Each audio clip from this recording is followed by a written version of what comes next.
Welcome to మన Bommarillu. Upcoming రివ్యూలోకి వెళ్ళిపోదాం. శకుంతలకి వీరుకి తగిన గుణపాఠం చెప్తుంది ప్రీతి. మా ఆయన ఈ ఇంటికి అల్లుడు మాత్రమే, ఈ ఇంటికి వారసులున్నారు. ఈ ఇంట్లో పనులన్నీ వాళ్ళే చూసుకుంటారు. రేపటి రోజు నాకు బిడ్డ పుట్టాక ఈ ఇంటి నుండి నేను వేరేగా వెళ్ళిపోతాను. అంతేగాని ఈరోజు సూపర్ మార్కెట్ అప్పగించి రేపు వంటింట్లో వంట చేయిస్తూ ఉంటే నేను మాత్రం ఒప్పుకోను అని చెప్పి ప్రీతి కరెక్ట్గా మాట్లాడి అక్కడి నుండి వెళ్ళిపోతుంది. ఇక రుద్ర చాలా సంతోషంగా శకుంతలకి చెప్తాడు, చూడండి పెద్దమ్మ, ఈరోజు అల్లుడు గారైనా వీరుని సపోర్ట్ చేస్తున్నారు. మరి ప్రమీల ఏ తప్పు చేసిందని తనకి ఒక్క అవకాశం కూడా ఇవ్వకుండా సూపర్ మార్కెట్కి వెళ్లకుండా ఆపేశారు. చూడండి పెద్దమ్మ, తను ఇంటి కోడలే కాదు, కూతురిగా భావిస్తే మీరు ఇలా అనరు కదా అనగానే, అంటే ఈ ఇంట్లో నా కోడళ్లతో నా కూతుళ్లతో నాకు మాటలనిపిస్తావా అనగానే, శకుంతల నువ్వు తప్పు మాట్లాడుతున్నావు అని అంటారు విజయేంద్ర. చూడండి, ఇప్పుడు నా కూతురు నన్ను నానా మాట్లాడింది, కోడలు కూడా అంటుందేమో అనగానే, అలా అన్న వ్యక్తి అయితే లోపలికి వెళ్ళి ఏడదు కదా పెద్దమ్మ, మనం చేసిన తప్పులు మనమే సరిదిద్దుకోవాలి ప్రమిళ అని అంటారు. బావగారు అనేలోపు, నిన్న ఏం జరిగింది అన్నది నువ్వు నిజాయితీగా ధైర్యంగా హాల్లో చెప్పు అని అంటారు. మామయ్య గారు, కారు ట్రబుల్ ఇవ్వడంతో ఇక చేసేదేమీ లేక రిపేర్ ఆయనకి ఫోన్ చేసేలోపు అతను వచ్చారు. ఇక టైం అయిపోతుంది. అర్ధరాత్రి వేళ రోడ్డు మీద ఉండే కంటే ఇంటి దగ్గరికి రావడం అని చెప్పి వచ్చాను. ఒకవేళ నేను తప్పు చేస్తే ఇంటి దాకా స్కూటర్ ఎక్కి రాను కదా అని అంటుంది ప్రమీల. ఒక్కసారిగా శకుంతల తలదించుకుంటుంది. అది పెదనాన్న విషయం, కనీసం ప్రమీలకి మాట్లాడే అవకాశం కూడా లేదు. అమ్మ ప్రమీల, నువ్వు చీకటి నుండి చీకట్లోకి వెళ్ళాలి అనుకుంటే వెళ్ళు. నువ్వు తప్పు చేయలేదు కాబట్టి ధైర్యంగా ఈరోజు కారు రిపేర్ అయ్యడంతో నువ్వు వేరే వాళ్ళ బైక్ ఎక్కి వచ్చావు. నువ్వు తప్పు చేయలేదు. అలాంటప్పుడు నువ్వు సూపర్ మార్కెట్కి వెళ్లకుండా ఉండడం ఎంతవరకు భావ్యం అనగానే, నిన్ను వెళ్తాను బావగారు అని చెప్పి అక్కడున్న ఇక తాళం తీసుకొని ప్రమీల వెళ్ళిపోతుంది. ఇక శకుంతల ఏమీ చెయ్యలేక లోపలికి వెళ్ళిపోవడంతో వీరుని గర్వంగా చూస్తూ ఉంటారు రుద్ర, గంగ, రంగా. ఇది ఇలా ఉండగా గంగ అలాగే ఇటువైపు రుద్ర, రంగా అసలు వీరు గతమేంటి, తను ఎందుకు ఇంటికి వచ్చి ఇంటి నాశనాన్ని కోరుకుంటున్నాడు, అసలు ఈ ఇంట్లో తను ఏం చెయ్యాలనుకుంటున్నాడు అని చెప్పి ఇక భానుని చంపింది కాకుండా ఇంటిని నాశనం చేయాలనుకుంటున్న తన గత రహస్యాన్ని అసలు ఎందుకు పగబెట్టుకున్నానని తెలుసుకోవడం కోసం గంగా, రుద్ర అలాగే రంగా బయలుదేరుతారు. ఇక వాళ్ళకి ఒక వ్యక్తి కనిపిస్తారు. ఇక అతనికి వీరు ఫోటో చూపించి, ఇతను మీ దగ్గర వర్క్ చేశారు కదా అని అంటారు రుద్ర. అవును, మా దగ్గర వర్క్ చేశాడు. వీడు చాలా అంటే చాలా ఫ్రాడ్. వీడు ఎంత కంత్రి అంటే ఎంతకైనా మోసం చేస్తాడు అనగానే ఒక్కసారిగా షాక్ అయిపోతారు. అంటే తను కంత్రి అని మీకు ఎలా తెలుసు? ఇప్పుడు మీరు బానే ఉన్నారు కదా అని అంటారు రుద్ర. అది చెప్తాను బాబు. విజయేంద్ర ప్రతాప్ గారు తెలుసు కదా, తన దగ్గర నేను అప్పుడప్పుడు బిజినెస్ కోసం వెళ్తూ ఉండేవాణ్ణి. కానీ ఈ వీరు నా వెనకాల వచ్చి ఆ విజయేంద్ర గారినే చంపాలని చాలా ప్లాన్లు వేస్తూ ఉండేవాడు. నాకు తెలీదు, కానీ తర్వాత తెలిసేసరికి ఇక మాట మార్చి తప్పించుకొని వెళ్ళిపోయాడు. ఎక్కడికి వెళ్ళాడో తెలీదు అనగానే ఇక ఇటువైపు గంగా, రంగా, రుద్ర షాక్ అవుతారు. ఇక అతను వెళ్ళిపోవడంతో, సార్ నిజం చెప్పాలంటే వీరు ఏదో అనుకున్నాను, ఆస్తి కోసం ఇలా భానుని చంపారనుకున్నాను, కానీ అతను పెద్దయ్యోర్నే చంపాలనుకుంటున్నాడు అని అంటుంది గంగా. అవును గంగా, నాకు అర్థమైంది. ఇంట్లో ఒక్కొక్కరిని చంపడమే తన ఆశయం కదా, కానీ తన ఆశయాన్ని నేనెలా నెరవేరుస్తాను అని అంటారు రుద్ర. ఇది ఇలా ఉండగా వీరు కోపంతో రగిలిపోతూ ఉంటే ఇషిక వస్తుంది. ఏంటి బ్రో, కోపంతో రగిలిపోతున్నావు కానీ ఏం చేయటం లేదు, ఇంట్లో అందరూ తలో పనులు చేసుకుంటున్నారు. మనమిద్దరమే ఖాళీగా ఇంట్లో గోళ్ళు పీక్కుంటున్నాము. నువ్వు ఏమీ చేయలేకపోతున్నావు అనగానే, చూడు ఇషిక, నేను ఏమీ చేయలేకపోవడం కాదు. ఓ రుద్ర రుద్ర కావాలనే నన్ను ఇంటికే పరిమితం చేశాడు అనగానే, ఎస్ బ్రో, చూడు, పొద్దున నీ భార్యతోనే నీకు గడ్డి పెట్టించాడు. అలాగే ప్రమీలని ధైర్యంగా అందరి ముందు మాట్లాడుకునేటట్టు చేశాడు. రేపటి రోజు కనీసం నీకు వాల్యూ ఉండదు బ్రో అని అంటుంది.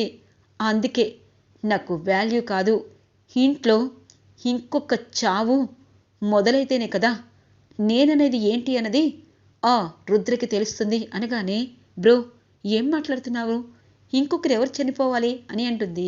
ఇక ఇటువైపు ఇషిక, ఎవరంటే ఈ ఇంటి పెద్ద చచ్చిపోతే రుద్ర పొగరు అణిగిపోతుంది. రుద్ర వల్లే ఇదంతా జరుగుతుందని అత్తయ్య రుద్రని గెంటేస్తారు. అప్పుడు రుద్ర నాకు అడ్డు లేకుండా ఈ ఇంటి నుండి శాశ్వతంగా వెళ్ళిపోతారు అనగానే, బ్రో నువ్వు చెప్తున్నది మావయ్య గారి గురించా, మావయ్య గారిని చంపుతావా అనగానే, అవును ఇషిక, మావయ్యని చంపితేనే అత్తయ్యకి రుద్ర దుర్మార్గుడని ఖచ్చితంగా కాన్ఫిడెన్స్గా తెలిసిపోతుంది. అప్పుడు రుద్రని బయటికి గెంటేస్తారు అందరూ. అప్పుడు ఇంటికి నేనే కదా అని అంటారు. ఏమో బ్రో, నువ్వు చెప్తూ ఉంటే నాకు భయం వేస్తుంది. కానీ నువ్వు ఇలా చేస్తూ ఉంటే రుద్రబావ ఊరుకుంటారా అనగానే, ఏ ఇషిక, నీకు చెప్పాలనుందా చెప్పు, మీ ఆయన్ని లేపేస్తాను అనగానే, బ్రో సరదా కూడా అలా మాట్లాడద్దు. నువ్వేం చేయాలనుకున్నా అటువైపు నుండిరా, నా భర్త వైపు వస్తే నేను నీ భార్య దగ్గరికి వస్తాను అని అంటుంది. అందుకే ఇషిక, నేను చేసిన పనులన్నీ నీకు మాత్రమే చెప్తున్నాను. నువ్వు ఏదైనా నాకు చెప్పాలనుకుంటే చెప్పు, బాగుంటే నేను ఆ సలహా తీసుకుంటాను. అంతేగాని నువ్వు వేరేలా నా గురించి ఆలోచించద్దు అనగానే, సరే బ్రో అని వెళ్ళిపోతుంది ఇషిక. ఈవినింగ్ అవుతుంది. అందరూ ఇంటికి వస్తారు. ఇక ప్రమీల కూడా, మావయ్య గారు రేపు ఉగాది, అందుకే స్టాఫ్ అందరికీ నేను అనగానే, తెలుసమ్మా, స్టాఫ్ అందరికీ నువ్వు జీతాలు ఇచ్చావు కదా అని అంటారు. అవును మావయ్య గారు అని అంటుంది. ఇటువైపు సూర్య అలాగే వాళ్ళ చిన్నాన్న కూడా చెప్తూ ఉంటారు. రుద్రకి చాలా హ్యాపీగా అనిపిస్తుంది. ఇక వీరు లోపలికి కోపంతో వెళ్ళిపోతూ ఉంటే ప్రీతి తన వెనకాలే వచ్చి, బాధపడుతున్నారా అని అంటుంది. లేదు ప్రీతి, బాధపడటం లేదు. ఇల్లరికి మాలుడంటే అందరికీ చులకన కదా అని అంటారు. అలా అని మీరెందుకు అనుకుంటారు? ఇల్లరికి మాలుడని ఇంట్లో వాళ్ళు అనుకుంటారు, నేను అనుకోవటం లేదు. మనం ఎలాగూ వెళ్ళిపోతాం అంటున్నారు కదా, అలాగే ఏదైనా చిన్న బిజినెస్ నుండి స్టార్ట్ చేయండి. మన ఇద్దరు డబ్బులు కలిపి ఒక చిన్న షాప్ పెట్టినా నాకు హ్యాపీ అని అంటుంది. నీకు హ్యాపీనే, నాకు అన్హ్యాపీ. రేపు ఉగాది పండుగ రోజు ఈ ఇంట్లో చావు కేక వినిపిస్తుంది అని అనుకుంటారు వీరు. ఇక శకుంతల, ఏంటి ఇక అందరి పనులు అయిపోయినట్టేనా ఏంటి, ఇంట్లో అందరూ ఇలా ఉన్నారు అనగానే, అత్తయ్య గారు చెప్పండి అనగానే, ఏంటక్క రేపు ఉగాది పండుగ కదా అని అంటుంది. అవును, ఉగాది పండుగ కేం చేయాలో తెలుసు కదా అని అంటారు. అమ్మ గంగ, ఈ ఇంటి కోడలివి, పెద్ద కోడలివి నువ్వు, అందుకే రేపు ఉగాది పండుగ అనగానే, పెద్దయ్యారు, ఖచ్చితంగా ఉగాది పండుగ నాకు బాగా తెలుసు. ఉగాది పచ్చడి, పిండి వంటలు అంతే కదా అనగానే, అంతేకాదు రేపు ఉదయమే లెగవాలి అని అంటుంది. తప్పకుండా అని చెప్పి అంటుంది గంగా. ఇక రుద్ర వీరు వైపు చూస్తారు. గంగా రంగా ముగ్గురు ఇక రేపు వీరు ఏదో ప్లాన్ వేస్తున్నారని వాళ్ళ మనసుకి అనిపిస్తుంది. ఆ ప్లాన్ని వీరుకి ఎలా తిప్పి కొట్టాలా అని ముగ్గురు ఆలోచిస్తూ ఉంటారు. తెల్లగా తెల్లవారుతుంది.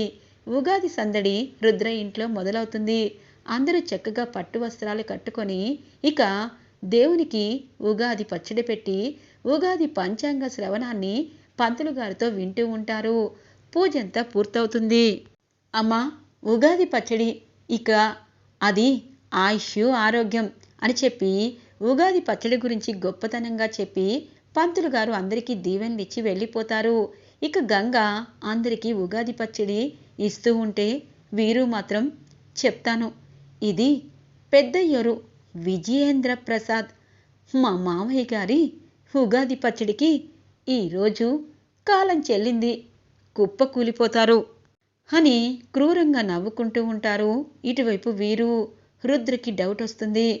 పెదనాన్న, మీ గిన్నెలో చీమ పడింది అనగానే అవునా అని అంటారు. అవును పెదనాన్న, ఇది నేను పడేసి గంగ కొత్త ఉగాది పచ్చడివు అని అంటారు. సరే సార్ అని చెప్పి ఉగాది పచ్చడి అందరికీ ఇస్తూ ఉంటుంది గంగా. వీరు కోపంతో బయటికి వచ్చేస్తారు.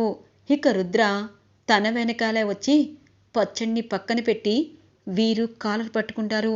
ఏంటి బావా నా కాలర్ పట్టుకున్నావు అనగానే, ఒరే దుర్మార్గుడా, నీ గురించి నాకు తెలియదనుకుంటున్నావా అనగానే, ఓ తెలిసిపోయిందా, ఆ ఉగాది పచ్చడిలో నేను పాయిజన్ కలిపాను అనగానే, ఎంత ధైర్యం ఉంటే మా పెదనాన్ని చంపాలనుకుంటున్నావు, నీకేం కావాలి అని అంటారు.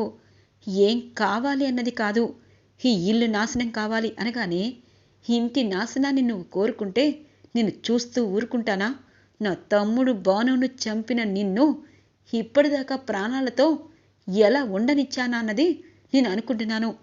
చూడు వీరు, నువ్వు ఇప్పటిదాకా బ్రతికెందుకున్నావో తెలుసా, ప్రీతి నా చెల్లెలు ప్రెగ్నెంట్ అని నీ నిజస్వరూపం నా చెల్లి ప్రీతికి తెలిస్తే నిన్ను ఇంటి నుండి గెంటేస్తుంది. కానీ అలా జరగకూడదు కదా, నీలో పశ్చాత్తాపం రావాలి, అసలు ఇంటి మీద నీకు ఎందుకు పగ అన్నది నాకు తెలియాలి అని అంటారు. చూడు బావగారు, ఈ ఇంటి మీద పగ, ప్రతీకారం, ఈ ఇల్లు నాశనం నాకు కావాలి. ఈరోజు మావిని కాపాడుకోవచ్చు, మరి రేపు అత్తయ్యని ఎలా కాపాడతావు, అలాగే ఇంట్లో వాళ్ళందరినీ ఎలా కాపాడతావు అనగానే, కాపాడడం కాదు, నిన్ను ఇంట్లో ప్రతి ఒక్కరూ చీకొట్టేలా చేస్తాను, పెద్దమ్మ చేతే నిన్ను ఇంటి నుండి బయటికి గెంటేలా చేస్తాను, ఇకపై నువ్వు ఇలాంటివి ఆపకపోతే నీ ప్రాణాలు నేనే తీస్తాను అని అంటారు రుద్ర. ఇంతలో అన్నయ్య అని అంటుంది ప్రీతి. ఒక్కసారిగా ఇద్దరు టెన్షన్ పడతారు. ఏమైంది ఇద్దరికి? ఏంటండి రుద్ర అన్నయ్యకి మీ బిజినెస్ గురించి చెప్తున్నారా? అన్నయ్య, నేను ఇంటి ఆడపిల్లనైనా నాకు ఇంటిలో డబ్బు అవసరం లేదు, ఆత్మాభిమానంగా ఒక్క రూపాయి అయినా నా భర్త సంపాదన కావాలనుకుంటాను. అలాగే అన్నయ్య, ఆయన బాధపడుతున్నాడు. సూపర్ మార్కెట్ ఇప్పుడు మీరు చూసుకుంటున్నారు, మేము చిన్న కిరాణా షాప్ పెట్టుకుంటాము. ఆ విషయం అమ్మకి నాన్నకి అలాగే నీకు చెప్పాలంటే మొహమాట పడుతున్నారు అనగానే, ఓ గుడ్, ఎందుకంటే ఎవరు పైనుండి కిందికి వచ్చేస్తారా చెప్పమ్మా, కింద నుండే పైకి వస్తారు, అందుకే కిరాణా షాపే కరెక్ట్ బావగారికి అని అంటారు రుద్ర. ఇక ప్రీతి, అమ్మయ్య అన్నయ్య ఓకే చెప్పాడు, రేపు చిన్న షాప్కి అడ్వాన్స్ ఇచ్చేసేయండి అని అంటుంది ప్రీతి. ఇక రుద్ర, అది నీ బ్రతుకు అని చెప్పి లోపలికి వెళ్ళిపోతారు. ఈరోజు రివ్యూ ఇలా ఇంట్రెస్టింగ్గా ఎండ్ అవుతుంది ఫ్రెండ్స్. రాబోయే రివ్యూ కోసం మా ఛానల్ని సబ్స్క్రైబ్ చేసుకోండి. Thanks for watching friends.